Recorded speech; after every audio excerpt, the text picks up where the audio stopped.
Selamat datang kembali di Fakta Sejarah. Bismillah, Assalamualaikum. Sebuah kisah dari N. Laila. Fakta sejarah membacakannya untuk teman-teman di sini. Pelaku pesugihan melakukan sumpah pocong. Sebelum kita masuk ke selengkapnya, saya harus doa dulu ya. A'udzu bikalimatillahi tammati min syarri ma khalaq. Bismillahirrahmanirrahim. Wa huwa samiul alim. Allahumma sholli ala sayyidina Muhammad sallallahu alaihi wasallam. Ini dia selengkapnya. Pelaku pesugihan melakukan sumpah pocong.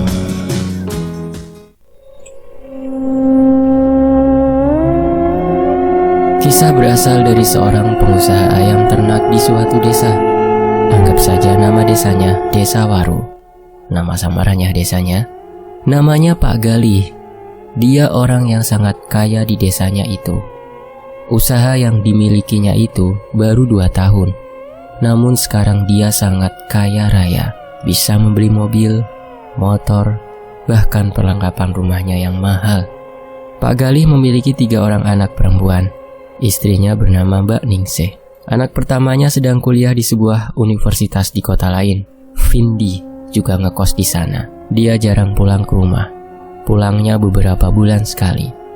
Adik yang kedua sedang duduk di bangku SMP. Adelia namanya. Sedangkan adik bungsunya masih kecil, sekitar usia 1 tahunan. Dia sangat lucu dan menggemaskan. Nela namanya. Pak Galih, Pak, keluar Pak, cepat sekarang. Suara teriakan warga menggedor-gedor pintu rumah Pak Galih. Ada apa ini? Rame-rame datang ke rumah saya? Tanya Pak Galih panik keluar dengan istrinya yang mengekor di belakangnya. Sudahlah Pak, Bapak jujur saja pada kami semua kalau Bapak melakukan pesugihan, kata Pak Tanto. Iya Pak, jujur saja. Sudah banyak korbannya yang menjadi tumbal pesugihan Bapak, timbal Pak Edi. Maksudnya gimana ya Bapak-bapak? Tolong jangan asal menuduh saya tanpa bukti, jawab Pak Galih tegas. Sudah banyak Pak buktinya. Beberapa tetangga desa sebelah yang berada dekat dengan usaha peternakan ayam Bapak itu banyak yang meninggal. Lagian baru 2 tahun tiba-tiba Bapak sudah jadi kaya raya di desa ini, kata Pak Tanto lagi. Cukup Bapak-bapak, jangan pada gegabah seperti itu. Kita tidak boleh menuduh orang begitu saja, kata Pak RT setempat yang datang untuk melerai. Usaha peternakan milik Pak Galih ini letaknya ada di desa sebelah. Namanya Desa Pancar. Bukan nama asli ya. Saat itu Pak Tanto yang memprovokasi semua ini karena salah satu keluarga ada yang meninggal secara tiba-tiba begitu saja. Kakak laki-lakinya ini berusia sekitar 50 tahunan. Waktu itu Yono sedang lewat di depan peternakan milik Pak Galih di pagi hari. Namun ada tetangga yang melihat Pak Yono sudah jatuh terlungkup di depan peternakan itu. Tetangga yang lain pun ikut menyaksikan Pak Yono yang pingsan di tempat itu. Saat ada tetangga lain yang datang untuk mencoba mengecek Pak Yono, ternyata denyut nadinya sudah tidak ada. Degup jantungnya pun telah berhenti. Dibawalah Pak Yono ke rumahnya dengan digotong oleh beberapa tetangga. Pak Tanto yang tahu kalau kakaknya meninggal secara tiba-tiba tidak terima. Dia mulai berpikir aneh-aneh tentang usaha peternakan milik Pak Galih melakukan pesugihan. Padahal kakaknya itu mempunyai riwayat jantung yang sudah cukup lama dideritanya. Mungkin juga itu penyebab meninggalnya kakaknya secara mendadak. Karena yang Pak Tanto tahu, dulunya Pak Galih adalah seseorang yang kurang mampu. Dan sekarang baru 2 tahun saja usahanya sudah berkembang di mana-mana dan bahkan menjadi orang kaya raya di desanya. Membuat Pak Tanto menaruh curiga dan tidak terima dengan kakaknya yang dikira dijadikan tumbal. Atau mungkin Pak Tanto yang iri dengki terhadap usaha yang dimiliki oleh Pak Galih itu, entahlah. Hari kedua setelah pemakaman Pak Yono, Pak Tanto mengajak beberapa tetangganya untuk melabrak rumah Pak Galih dan meminta bertanggung jawab atas meninggalnya kakaknya. Padahal belum tentu kakaknya meninggal itu untuk dijadikan tumbal, malah nantinya menjadi fitnah. Seperti menurut pepatah, fitnah lebih kejam daripada pembunuhan. Pak Galih yang tidak terima dituduh melakukan pesugihan akan menuntut Pak Tanto kalau memang yang dikatakannya itu salah Namun Pak Tanto masih bersikeras kepada Pak Galih untuk jujur. Sampai-sampai Pak Tanto mengusulkan kepada Pak Galih untuk melakukan sumpah pocong. Kalau memang Pak Galih tidak melakukan tumbal pesugihan, Pak Galih tiba-tiba langsung mengiyakan saja usulan Pak Tanto untuk membuktikan. Tapi salah satu Pak Kiai yang berada di situ menyuruh kepada Pak Galih untuk mempertimbangkan kembali niatnya itu. Tolong Pak Galih jangan gegabah untuk mengambil keputusan, karena sumpah pocong bukan sumpah sembarangan. Kalau tidak berbohong Bapak mungkin akan aman, tetapi kalau ketahuan berbohong Bapak akan celaka, tutur Pak Kiai. Saya sudah yakin Pak untuk melakukan ini, kata Pak Galih. Pikirkan lagi ya Pak, sehari 2 hari tentang masalah ini. Pikir juga akibatnya, kata Pak RT. Setelah selesai dari kesepakatan masing-masing, semua warga Desa Waru dan Desa Pancar itu bubar barisan dan pergi meninggalkan rumah Pak Galih. Pak, Bapak yakin akan melakukan sumpah pocong ini? Ibu takut Pak. Sudahlah Pak, tidak usah melakukan itu, tanya Ningsih. Iya Bu, Bapak yakin. Bapak tidak mau terus-terusan difitnah seperti ini. Ibu tenang saja, Bapak tidak melakukan pesugihan itu kok, kata Pak Galih. Singkat cerita, 3 hari kemudian, hari di mana akan dilakukannya sumpah pocong terhadap Pak Galih, semua warga kumpul di salah satu masjid yang ada di Desa Waru, desanya Pak Galih. Salah satunya ada Pak Tanto. Warga yang datang untuk menyaksikan sumpah pocong itu dari Desa Pancar dan Desa Waru sendiri. Pak Galih sudah dianggap layaknya seseorang yang sudah meninggal dunia. Dia dipakaikan kain kafan di badannya, sama seperti orang yang sudah meninggal. Sebelum itu juga, Pak Galih dimandikan seperti jenazah. Lalu setelah dipakaikan kain kafan dan kapas di lubang tubuhnya, Pak Galih diletakkan di dalam keranda dengan badan berbaring. Istrinya Pak Galih yang melihat suaminya bagaikan orang yang sudah meninggal hanya bisa menangis menyaksikannya. Di atas tubuh Pak Galih ada Pak Kiai yang memegangi sebuah Al-Quran. Lalu Pak Galih suruh untuk bersumpah tentang tumbal pesugihan yang tidak dilakukannya itu.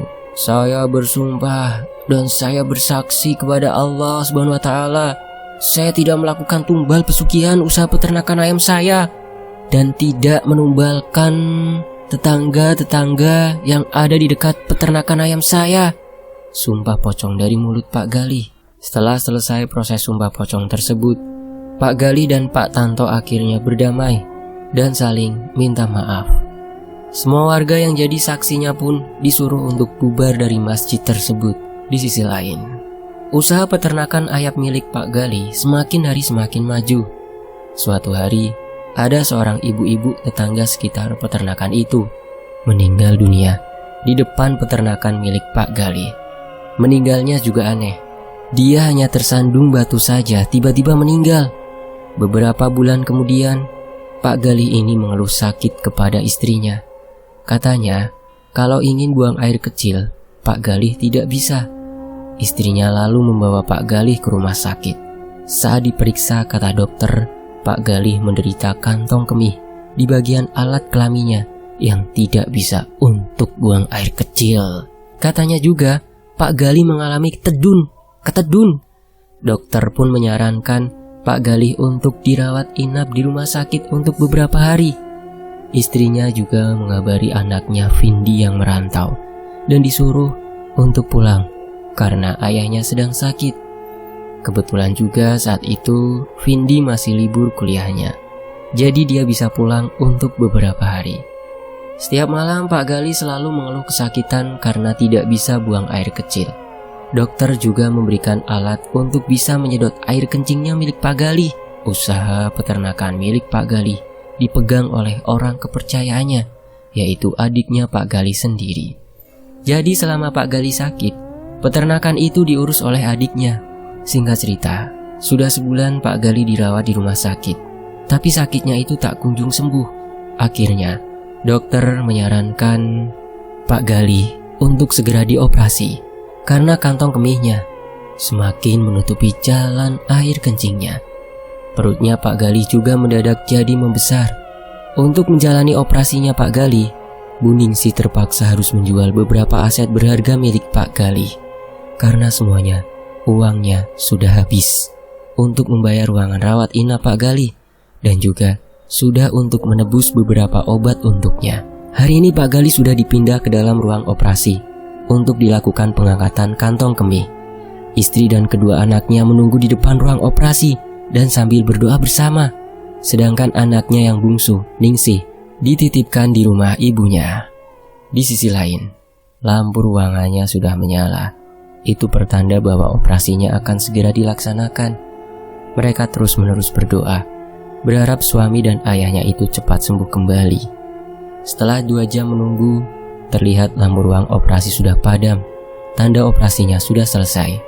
Saat dokternya keluar, Ningsih dan kedua anaknya bergegas menghampiri dokter yang baru saja keluar. "Dok, bagaimana keadaan suami saya? Apakah operasinya berjalan lancar?" tanya Bu Ningsih. Namun dokter hanya diam saja dengan menundukkan kepalanya dengan lemas tak berdaya. "Jawab dong dok, gimana keadaan ayah saya?" tanya Vindi. "Maaf Bu, nak, suami dan ayah kalian tidak dapat terselamatkan. Nyawanya tidak tertolong. Kami sudah berusaha semaksimal mungkin, tetapi sudah kehendak yang kuasa," kata dokter dengan meninggalkan ketiganya. Mereka bertiga menangis jadi-jadinya dan masih tidak menyangka dengan semua ini. Jenazah Pak Galih akhirnya dibawa pulang menggunakan mobil ambulan.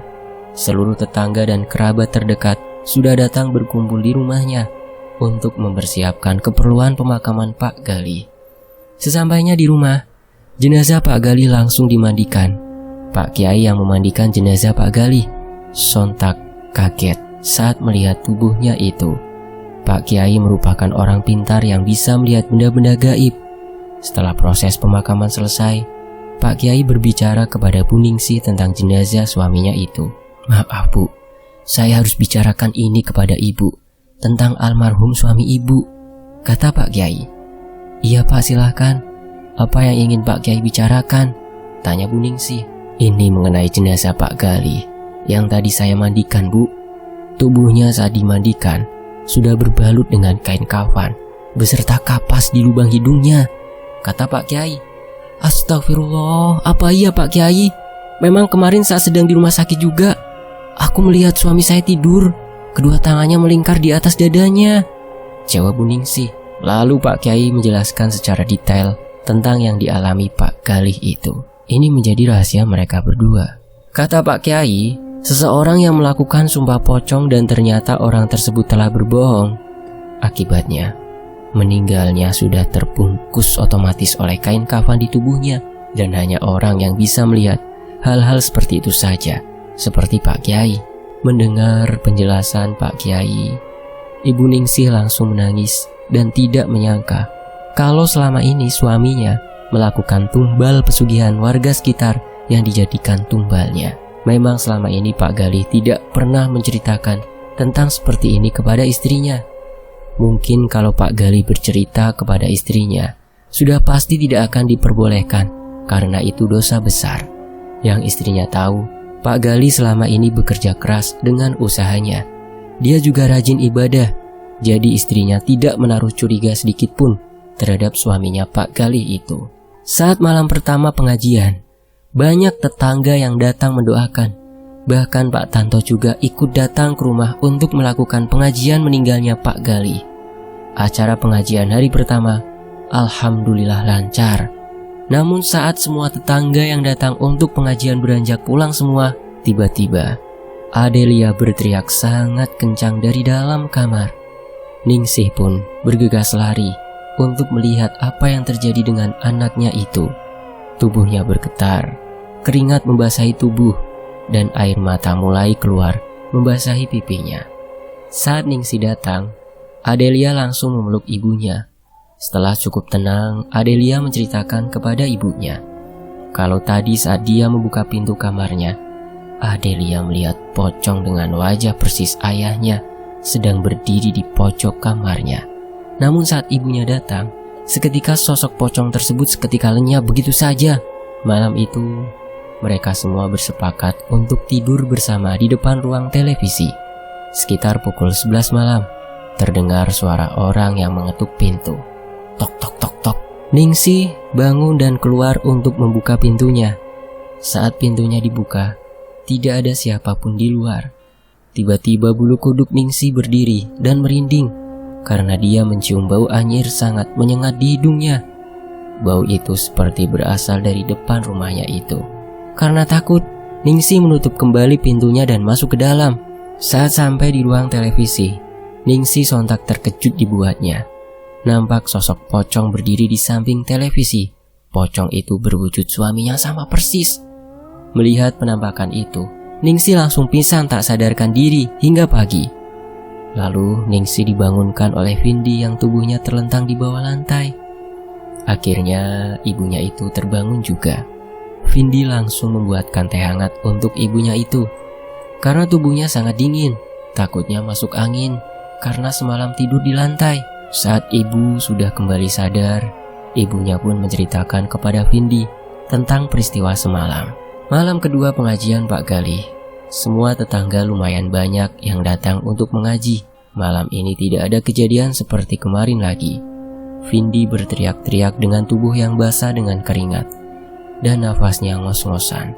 Badannya berguling ke kanan dan ke kiri seperti orang yang sedang mimpi buruk. Bu Ningsih lalu membangunkan Vindi dari mimpi buruknya itu. Vin, bangun! Akhirnya Vindi terbangun dengan sekujur keringat di tubuhnya dan nafas ngos-ngosan seperti habis berlari. Kamu kenapa? Mimpi buruk ya? Tanya ibunya. Iya bu, aku mimpi didatangi pocong. Tapi pocong itu wujudnya seperti wajah ayah, kata Vindi. Belum sempat menjawab, Vindi langsung nyerocos menjelaskan. Ayah berkata kepada aku bu. Dia berkata kalau dia sudah menyesal telah berbohong kepada kita. Tapi saat Vindi tanya, ayah langsung menghilang bu, ujar Vindi. Ya sudah, kita sama-sama mendoakan ayah saja ya, supaya dia tenang di sana, jawab ibu memeluk Vindi. Seminggu telah berlalu, acara pengajian sudah berakhir. Mereka kembali tidur di kamarnya masing-masing seperti dulu lagi. Namun, ada suatu kejanggalan lagi yang terjadi di dalam rumah. Saat Bu Ningsih sedang ke dapur untuk mengambil air minum, dia mendengar suara yang memanggil-manggil namanya dengan suara yang sangat berat. Suara itu seperti berada dari pintu belakang dapur. Ningsih, Ningsih, suara itu memanggilnya. Kala itu Bu Ningsih langsung merinding dan badannya seperti mati rasa. Karena suasana sangat mencekam sekali, hawa dingin menusuk ke dalam tubuhnya. Bau anyir seperti dupa tiba-tiba muncul, seperti ada sosok yang semakin mendekat kepada Bu Ningsih. Dan benar saja, sontak Bu Ningsih terkejut, lalu menjatuhkan gelas yang dari tadi sudah digenggamnya. Prak! Bu Ningsih melihat sosok pocong itu lagi yang menyerupai wajah suaminya muncul di hadapannya. Sosok itu muncul di pintu dapur dan berkata kepada Ningsih, Ningsih, tolong maafkan aku Ningsih. Aku telah berbohong kepada kamu dan anak-anak kita. Aku menyesal. Aku tidak tenang di alam sana, katanya. Pergi. Tolong jangan ganggu kami lagi, kata Ningsih. Dia berjalan perlahan ke belakang dan berteriak memanggil Vindi. Vindi, tolong ibu cepat kesini. Vindi pun datang dan ikut terkejut melihat sosok pocong itu terpampang nyata di hadapannya. Cepat Vin, telepon Pak Kiai, suruh dia datang ke sini sekarang juga. Beberapa menit setelah Vindi menelpon Pak Kiai, akhirnya datang juga. Pak Kiai, tolong Pak, kita semua selalu digentayangi oleh arwah suami saya. Saya takut Pak. Tenang Bu, saya akan berbicara kepada sosok pocong itu. Sosok pocong itu jin yang menyerupai suami ibu, kata Pak Kiai. Apa maksud kau selalu datang ke rumah ini? Tanya Pak Kiai. Aku hanya ingin hidup tenang. Aku telah menyesal sudah membohongi anak-anak dan istri saya. Semua yang saya lakukan semasa hidup itu perbuatan sangat berdosa. Saya ingin mereka memaafkan saya, lalu saya akan kembali ke alam saya, kata sosok pocong itu. Lalu Pak Kiai menjelaskan kepada Bu Ningsih. agar Bu Ningsih dan anak-anaknya bisa ikhlas memaafkan Pak Galih. Silahkan ibu dan anak-anak berbicara dan memaafkan langsung kepadanya, kata Pak Yai. Mas, saya sudah memaafkan kamu kok, Mas. Saya juga sudah ikhlas atas kepergianmu. Kamu kembali lagi ya ke alammu dan hidup yang tenang, kata Bu Ningsih. Aku juga sudah memaafkan kesalahan ayah selama ini kok ya, kata kedua anaknya. Dan setelah mendengar kata maaf dari istri dan anak-anaknya itu, sosok pocong itu lalu tersenyum kepada mereka. Pak Kiai membacakan doa untuk sosok itu, dan tiba-tiba sosok itu dengan perlahan mulai menghilang meninggalkan sebuah asap dan bau anyir yang masih tersisa di tempat itu. Setelah kejadian itu, istri dan anak-anaknya selalu mendoakan Pak Galih dan kadang mengunjungi makamnya untuk berziarah dan mendoakan. Sekarang mereka berempat pindah dari rumah itu. Mereka pindah ke tempat neneknya, yaitu ibunya Bu Ningsih. Semua usaha peternakan milik almarhum Pak Galih sekarang sudah bangkrut. Dan rumah yang dulu juga sudah dijual beserta aset berharga milik mereka. Vindi berhenti kuliah karena keterbatasan biaya. Dia mulai mencari kerja untuk menyambung hidup keluarganya. Bu Ningsih juga sekarang berjualan. Hidupnya kini berubah drastis setelah meninggalnya suaminya itu, yang ternyata melakukan pesugihan, dan akibat sumpah pocong dirinya lah yang menjadi korbannya. Dan semoga kita semua dijauhkan dari hal-hal yang musyrik seperti itu, dan semoga iman kita selalu kuat untuk mendekatkan diri kepada Allah Subhanahu wa Ta'ala. Fakta Syarah pamit. Terima kasih teman-teman. Terima kasih Laila. Wassalamualaikum warahmatullahi wabarakatuh. Alhamdulillah.